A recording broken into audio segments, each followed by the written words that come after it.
Teacher അമ്മയുടെ ഇന്നത്തെ എപ്പിസോഡിലേക്ക് എല്ലാവർക്കും സ്വാഗതം. വീഡിയോ ആദ്യമായി കാണുന്നവരാണെങ്കിൽ സപ്പോർട്ട് ചെയ്ത് സബ്സ്ക്രൈബ് ചെയ്ത് ലൈക്ക് ചെയ്യാൻ മറക്കല്ലേ. മഹേഷിനെ കുറിച്ച് അറിയാനായി ഭാർഗവൻ വിഷ്ണുവിനെ വിളിക്കുന്നുണ്ട്. നമ്മുടെ മരുമോനെക്കുറിച്ച് ഒരു വിവരവുമില്ലല്ലോ സാർ, അവിടെ രാധ തിരികെ വന്നോ എന്ന് ഭാർഗവൻ ചോദിക്കുമ്പോൾ വന്നിട്ടില്ലെന്നും അവർ രണ്ടുപേരും ഒരുമിച്ചുണ്ടെന്നും ഇപ്പൊ രണ്ടുപേരുടെയും ഫോണ് സ്വിച്ച് ഓഫ് ആണെന്നും താൻ അന്വേഷിച്ചപ്പോൾ അവർ അഡ്വക്കറ്റിനെ കണ്ടതായി മനസ്സിലായെന്നും കേസുമായി ബന്ധപ്പെട്ട കുറച്ചു കാര്യങ്ങളുമായി നിൽക്കുന്നു എന്നെ ബന്ധപ്പെട്ടപ്പോ രാധ പറഞ്ഞതെന്നും വിഷ്ണു പറയുമ്പോൾ നമുക്കൊന്ന് തിരക്കി ഇറങ്ങിയാലോ എന്ന് ഭാർഗവൻ ചോദിക്കുന്നുണ്ട്. ഭാർഗവന്റെ കോൾ ഋതുവും ഒളിഞ്ഞു നോക്കുന്നുണ്ട്. എവിടെയാണെന്ന് വെച്ചാ എന്ന് വിഷ്ണു ചോദിക്കുമ്പോൾ പോലീസിലൊന്ന് തിരക്കിയ എന്തെങ്കിലും സൂചന കിട്ടില്ലേ? വീട്ടിലിരുന്നിട്ടൊരു പേടിയെന്ന് ഭാർഗവൻ പറയുന്നുണ്ട്. അത് എന്റെ കാലിന്റെ മുറിവ് ഭേദമായിട്ടില്ല, എങ്കിലും കുഴപ്പമില്ല, ഞാൻ ഇറങ്ങാമെന്ന് വിഷ്ണുവും. എങ്കിൽ കാറുമായി ഞാൻ ഇപ്പൊ വരാമെന്ന് പറഞ്ഞ് ഭാസ്കരനും കോൾ കട്ട് ചെയ്യുന്നുണ്ട്. ഭാർഗവൻ ശശികലയോടും രേണുവിനോടുമായി പറയുന്നുണ്ട്, പുള്ളിയുടെ കാല് വയ്യാതിരിക്കുക, മുറിവ് ശരിക്കും ഉണങ്ങിയിട്ടില്ലെന്ന്, എങ്കിലും ഇറങ്ങാമെന്ന് പറഞ്ഞു എന്ന് അദ്ദേഹം പറയുമ്പോ പക്ഷേ പോലീസിന്റെ കാലിങ്ങനെ ഇരിക്കുമ്പോ പാട് തന്നെയല്ലേന്ന് ശശികലയും ചോദിക്കുന്നുണ്ട്. എന്തായാലും ഞങ്ങളൊന്ന് ഇറങ്ങി നോക്കാം, തിരക്കിയെന്നൊരു സമാധാനം കാണുമല്ലോ എന്ന് പറഞ്ഞ് ഭാർഗവൻ അകത്തേക്ക് പോകുമ്പോഴേക്കും ഒളിഞ്ഞു നിന്നത് ശ്രദ്ധിക്കുന്ന ഋതുവിനെ രേണുവും ശശികലയും കാണുന്നുണ്ട്. അവിടെ വിഷ്ണുവിന്റെ വീട്ടിൽ വിഷ്ണു യാത്രയ്ക്ക് റെഡി ആയിക്കൊണ്ടിരിക്കുക. വിഷ്ണുവിന്റെ അമ്മ അങ്ങോട്ട് വന്ന് കാലിലെ ഈ മുറിവും കൊണ്ട് യാത്ര പാടാവില്ലേ വിഷ്ണു എന്ന് ചോദിക്കുന്നുണ്ട്. ഇപ്പൊ കുഴപ്പമില്ലെന്ന് വിഷ്ണു പറയുമ്പോ എന്നാലും കൂടുതൽ നേരം തൂക്കിയിട്ടിരുന്ന കാല് നീരാവില്ലേന്ന് അവർ ചോദിക്കുന്നുണ്ട്. ഞാൻ ശ്രദ്ധിക്കാം, ടെൻഷൻ ആവണ്ട കേട്ടോ എന്ന് പറഞ്ഞ് വിഷ്ണു അമ്മയെ സമാധാനിപ്പിക്കുമ്പോഴേക്കും ഭാർഗവൻ കാറുമായി വിഷ്ണുവിന്റെ വീട്ടിലേക്ക് എത്തുന്നുണ്ട്. ഭാർഗവൻ കാറിൽ നിന്നിറങ്ങി സിറ്റ് ഔട്ടിലേക്ക് കയറുമ്പോഴേക്കും വിഷ്ണുവും അങ്ങോട്ട് എത്തുന്നുണ്ട്. എങ്ങനെയുണ്ട് ഇപ്പൊ വേദന എന്ന് ഭാർഗവൻ ചോദിക്കുമ്പോൾ ചെറുതായിട്ട്, അത് പ്രശ്നമില്ല എന്ന് വിഷ്ണു പറയുമ്പോൾ കാലിന്റെ കാര്യം തന്നെയാ ഞാനും പറഞ്ഞത് എന്ന് വിഷ്ണുവിന്റെ അമ്മയും പറയുന്നുണ്ട്. വലിയ പ്രശ്നമില്ലെങ്കിൽ ബാക്ക് സീറ്റിൽ കാല് വെച്ചിരിക്കാം എന്ന് ഭാർഗവൻ പറയുമ്പോൾ ഇപ്പൊ കുഴപ്പമില്ല, വേണമെങ്കിൽ പിന്നിലിരിക്കാമെന്ന് വിഷ്ണു പറയുന്നുണ്ട്.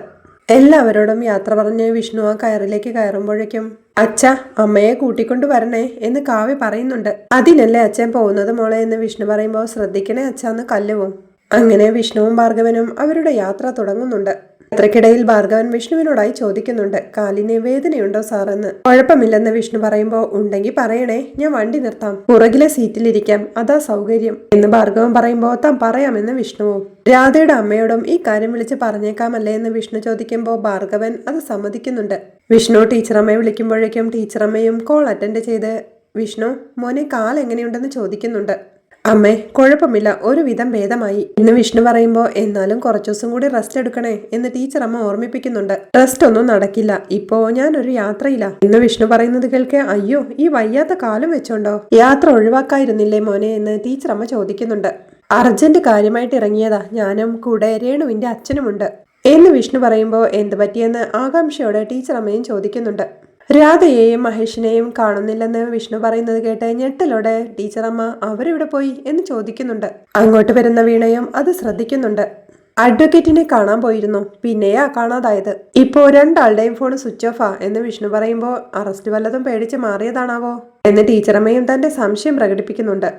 അതിനും ചാൻസ് ഉണ്ട്, എന്തായാലും ഞങ്ങൾ അന്വേഷിച്ചിറങ്ങി, എന്തേലും വിവരമുണ്ടെങ്കിൽ അമ്മ വിളിച്ചാ മതി എന്ന് വിഷ്ണു പറയുമ്പോൾ വിളിക്കാം മോനെ എന്ന് പറഞ്ഞ് ടീച്ചറമ്മയും കോൾ വെക്കുന്നുണ്ട്. അങ്ങോട്ടെത്തിയ വീണ കാര്യമെന്താന്ന് ചോദിക്കുമ്പോൾ രാധയെയും മഹേഷിനെയും കാണാനില്ലെന്ന്, സിന്ദൂര വിക്രമനെ കാണാൻ പോയിരുന്നു, അതിനുശേഷം അവരെ കാണാതായതെന്ന് അമ്മ പറയുമ്പോൾ അപ്പൊ മുങ്ങിയതാ എന്ന് വീണയും പറയുന്നുണ്ട്. ഞാനും അതാ വിഷ്ണുവിനോട് പറഞ്ഞത്, അറസ്റ്റിന് എന്തെങ്കിലും സാധ്യതയുണ്ടെന്ന് അഡ്വക്കേറ്റ് പറഞ്ഞു കാണും, അത് പേടിച്ച് എങ്ങോട്ടോ മാറിയതാണെന്ന് ടീച്ചറമ്മ പറയുന്നുണ്ട്. എന്നാലും എങ്ങോട്ടായിരിക്കും മാറിയത് എന്ന് വീണ ചോദിക്കുമ്പോൾ ആർക്കറിയാം, എന്തായാലും വിഷ്ണുവും ഭാർഗവനും കൂടി അന്വേഷിച്ചിറങ്ങിയിട്ടുണ്ട് എന്ന് ടീച്ചറമ്മയും പറയുന്നുണ്ട്. വിഷ്ണുവേട്ടന്റെ കാലെങ്ങനെയുണ്ടെന്ന് വീണ ചോദിക്കുമ്പോൾ വയ്യാത്ത കാലം വെച്ചോണ്ടായി യാത്ര, കുഴപ്പമില്ലെന്നാ പറയുന്നത് എന്ന് ആദ്യയോടെ ടീച്ചറമ്മ പറയുമ്പോൾ അമ്മ ടെൻഷൻ ആവണ്ടെന്ന് വീണയും ആലോചനയോടെ എന്നാലും അവരെങ്ങോട്ടാ മാറിയത് നോക്കാം എന്ന് പറഞ്ഞ ടീച്ചറമ്മയും അവിടുന്ന് പോകുന്നുണ്ട്. യാത്രക്കിടയിൽ വിഷ്ണു ജാവേദിനെ മീറ്റ് ചെയ്യുന്നുണ്ട്. ജാവേദ്, ഞങ്ങൾക്ക് ഒരു ക്ലൂവുമില്ല, രണ്ടാളുടെയും മൊബൈൽ സ്വിച്ച് ഓഫ് ആണ്. രണ്ട് സാധ്യതയാണുള്ളത്, ഒന്ന് കേസുമായി ബന്ധപ്പെട്ട് അറസ്റ്റ് വരുമോന്ന് പേടിച്ചിട്ട് ഫോൺ സ്വിച്ച് ഓഫ് ആക്കി എങ്ങോട്ടോ മാറി, രണ്ട് മോഹനെ അറസ്റ്റ് ചെയ്യാത്തത് രാധയ്ക്കും മഹേഷിനും പ്രഷർ ആയിട്ടുണ്ട്, അവരയാളെ അന്വേഷിച്ചിറങ്ങിയതാവാനും സാധ്യതയുണ്ട്. മോഹന്റെ കുറച്ച് ഏരിയാസിലെ ഞങ്ങളൊന്ന് നോക്കാം, ജാവേദ് അവരുടെ ഫോൺ ഡീറ്റെയിൽസ് എടുക്ക് എന്തെങ്കിലും ഒരു ക്ലൂ കിട്ടുമെന്ന് നോക്ക് എന്ന് വിഷ്ണു പറയുമ്പോഴേക്കും സാർ ഈ മോഹനെ തപ്പി പോകുന്നത് ഡേഞ്ചർ ആണ്. അന്ന് പോയിട്ടല്ലേ സാറിന് ഇങ്ങനെയൊക്കെ പറ്റിയത്, ഇനി റിസ്ക് എടുക്കണോ എന്ന് ജാവേദും ചോദിക്കുന്നുണ്ട്. അവൻ ഇരിക്കുന്ന മാളം നമ്മൾ തന്നെ കണ്ടുപിടിക്കും ജാവേദ്, വേറെ പ്രശ്നമൊന്നുമില്ല. ജാവേദ് കിട്ടുന്ന വിവരങ്ങൾ അപ്ഡേറ്റ് ചെയ്യ്, നമുക്ക് നോക്കാം എന്ന് ജാവേദിനോടായി പറഞ്ഞുകൊണ്ട് അവർ യാത്ര തുടരുന്നുണ്ട്. അങ്ങനെ അവർ നിലമ്പൂരിലുള്ള ശ്രീധരന്റെ കടയിലെത്തുന്നുണ്ട്. വിഷ്ണുവിനെ കണ്ട ശ്രീധരേട്ടനും സാറേ, സാറിന്റെ കാര്യങ്ങളൊക്കെ ഞങ്ങൾ അറിഞ്ഞായിരുന്നു. ഞങ്ങളെ കണ്ടിട്ട് പോകുന്ന പോക്കിലല്ലേ ഇത് പറ്റിയത് എന്ന് പറയുമ്പോഴേക്കും വിഷ്ണു വേദന കടിച്ചമർത്തി നിൽക്കണ കണ്ട് താൻ കസേര എടുക്കാമെന്ന് ശ്രീധരേട്ടൻ പറയുന്നുണ്ട്. അത് വേണ്ടെന്നും ഇത്രയും നേരം ഇരുന്ന് കാലാകെ പെരുത്തെന്നും വിഷ്ണു പറയുമ്പോൾ സാറിന് വെടിയേറ്റതിനു ശേഷം പോലീസ് കാര്യമായിട്ട് മോഹനെ നാട്ടിലൊക്കെ തപ്പി. എവിടെ കിട്ടാൻ, അവൻ നമുക്ക് ചുറ്റും തന്നെ കാണും സാർ, പക്ഷേ നമ്മൾ അവനെ കാണില്ല എന്ന് ശ്രീധരേട്ടനും പറയുന്നുണ്ട്.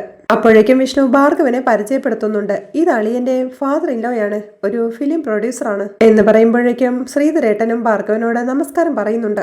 സാറിന്റെ അളിയനും വൈഫും കഴിഞ്ഞ ദിവസം ഇവിടെ വന്നിരുന്നു എന്ന് ശ്രീധരൻ പറയുന്നത് കേൾക്കെ അമ്പരപ്പോടെ ആണോ, ഞങ്ങൾ അവരെ തിരക്കി ഇറങ്ങിയതാ എന്ന് വിഷ്ണുവും പറയുന്നുണ്ട്. മോഹന്റെ കാര്യങ്ങളാണ് ചോദിച്ചത്, ഞാൻ ശ്രദ്ധിക്കണമെന്ന് അവരോട് പറഞ്ഞിട്ടുണ്ട് എന്ന് ശ്രീധരേട്ടൻ പറയുമ്പോൾ എങ്ങോട്ടാ പോയതെന്ന് വിഷ്ണുവും ചോദിക്കുന്നുണ്ട്. എങ്ങോട്ടാണെന്ന് കൃത്യമായി അറിയില്ല, മോഹൻ നേരത്തെ പോവാറുള്ള സ്ഥലങ്ങളെ കുറിച്ചൊക്കെ ചോദിച്ചു, അതൊക്കെ ഞാൻ പറഞ്ഞു കൊടുത്തെന്ന് ശ്രീധരേട്ടനും. എവിടെയൊക്കെ അതെന്ന് വിഷ്ണു ചോദിക്കുമ്പോൾ അയാൾ അവർക്ക് പറഞ്ഞു കൊടുത്ത സ്ഥലങ്ങളെ പറ്റിയൊക്കെ വിശദീകരിച്ചുകൊണ്ട് അവര് തിരിച്ചു പോകുന്നത് ഇതുവരെ തന്റെ ശ്രദ്ധയിൽപ്പെട്ടിട്ടില്ലെന്ന് പറയുന്നുണ്ട്. ശരി ശ്രീധര, ഞാൻ വിളിക്കാമെന്ന് പറഞ്ഞ് വിഷ്ണു ഭാർഗവനെയും കൊണ്ട് യാത്ര തുടരുന്നുണ്ട്. യാത്രക്കിടയിൽ അവർ മഹേഷും രാധയും കാര്യങ്ങൾ അന്വേഷിക്കാനായി നിർത്തിയ ചായക്കടയുടെ മുന്നിലേക്ക് വണ്ടി നിർത്തി. അങ്ങോട്ട് ഇറങ്ങിച്ചെന്ന് രാധയുടെ ഫോട്ടോ മൊബൈലിൽ കാണിച്ചുകൊണ്ട് ഇയാളെ എവിടെയെങ്കിലും കണ്ടിട്ടുണ്ടോന്ന് ചോദിക്കുന്നുണ്ട്. അദ്ദേഹം ആ ഫോട്ടോ നോക്കിക്കൊണ്ട് ഇത് മോഹന്റെ തെക്കുള്ള മോളല്ലേ, ഇന്നലെ ഇവിടുന്ന് ചായ കുടിച്ചിട്ടല്ലേ പോയത്, മോഹന്റെ മോനുമുണ്ടായിരുന്നു, എന്താ പ്രശ്നമെന്ന് ചോദിക്കുന്നുണ്ട്. ഇപ്പൊ ദിവസവും മോഹനെ തിരക്കി ആള് വരുന്നുണ്ടല്ലോന്ന് അത് കേട്ടോണ്ടിരുന്ന ഒരാളും പറയുന്നുണ്ട്. ഞങ്ങള് മോഹനെ തിരക്കി വന്നതല്ല, എന്റെ വൈഫിനെയും അളിയനെയും നോക്കി ഇറങ്ങിയതാ എന്ന് വിഷ്ണു പറയുമ്പോൾ വഴക്ക് എന്തെങ്കിലും ആണോ എന്ന് അയാളും ചോദിക്കുന്നുണ്ട്. ആണെങ്കിൽ തീർത്തു തരാൻ പറ്റോടോ എന്ന് വിഷ്ണു ദേഷ്യത്തോടെ ചോദിക്കുമ്പോഴേക്കും സാറ് പോലീസ് ആണോടോ എന്ന് ഭാർഗവൻ പറയുന്നുണ്ട്. അയാൾ അവിടെ എണീറ്റ് അറിഞ്ഞൂടാതെ പറഞ്ഞതാണ് സാറേ, മാപ്പാക്കണം എന്ന് പറഞ്ഞ് അവിടുന്ന് പോകുമ്പോഴേക്കും ചായക്കടക്കാരനും അങ്ങോട്ട് ഇറങ്ങി വരുന്നുണ്ട്. ഇവരിവിടുന്ന് എങ്ങോട്ടാ പോയതെന്നറിയോ എന്ന് വിഷ്ണു ചോദിക്കുമ്പോ അറിയില്ല സാർ, ചായ കുടിച്ചിട്ട് അപ്പൊ തന്നെ പോയി എന്നയാളും പറയുന്നുണ്ട്.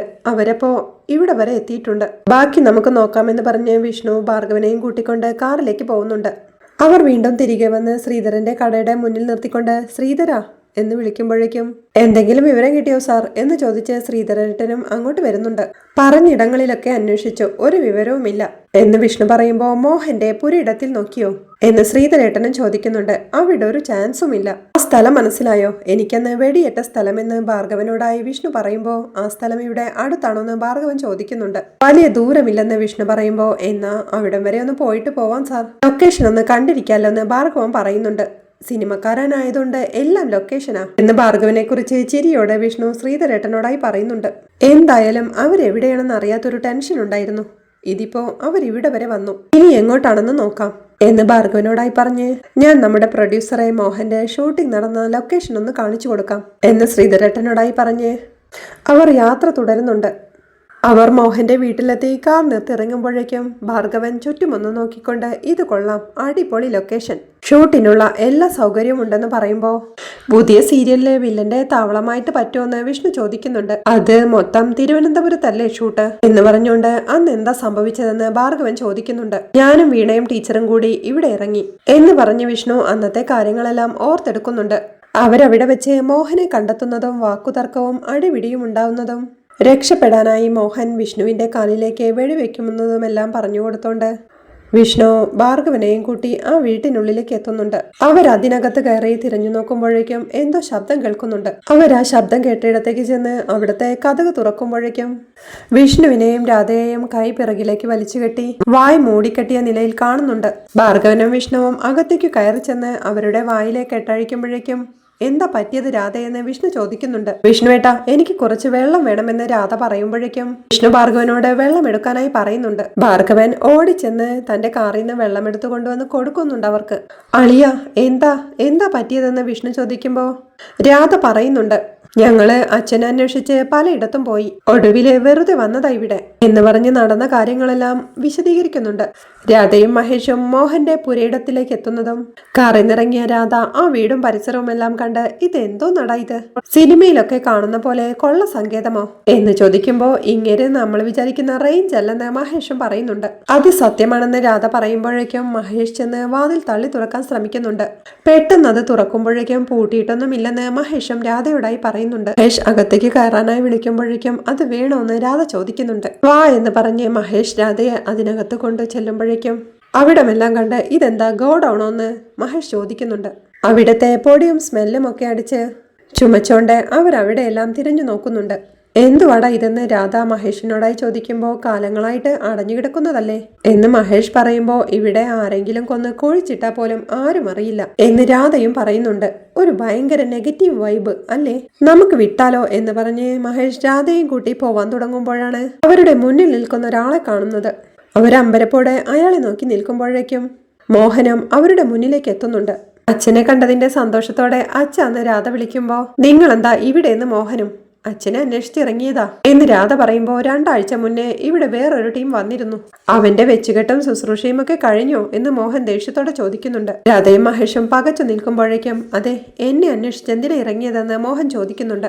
അത് കേസിലെ ഞങ്ങളുടെ അറസ്റ്റ് മിക്കവാറും ഉടനെ ഉണ്ടാവുമെന്ന് സിന്ദൂര വിക്രമൻ സാറ് പറഞ്ഞു. അക്കാര്യം അച്ഛനോട് നേരിട്ട് കണ്ട് പറയാനാണെന്ന് രാധ പറയുമ്പോ അതെന്തിനാ എന്നെ കണ്ട് പറയുന്നതെന്ന് മോഹനും. എന്ത് ചെയ്യണമെന്ന് ഒരു പിടിയുമില്ലച്ച എന്ന് രാധ പറയുമ്പോ അതല്ലല്ലോ നിങ്ങളുടെ വരവിന്റെ ഉദ്ദേശം എന്ന് മോഹനും സംശയത്തോടെ ചോദിക്കുന്നുണ്ട്. അച്ഛനോട് പറഞ്ഞിട്ട് എന്തെങ്കിലും ഒരു മാർഗം കാണാനാ. നോക്കിയേ, ചേച്ചിയുടെ മാല പണയം വെച്ചിട്ടാ ആ സിന്ദൂര വിക്രമന്റെ ഫീസ് കൊടുത്തത് എന്ന് മഹേഷ് പറയുമ്പോ സർക്കിളിന്റെ ഭാര്യയ്ക്ക് വക്കീലിന് ഫീസ് കൊടുക്കാൻ മാല പണയം വെക്കണം വിശ്വസിച്ചു എന്ന് മോഹനും പറയുന്നുണ്ട്.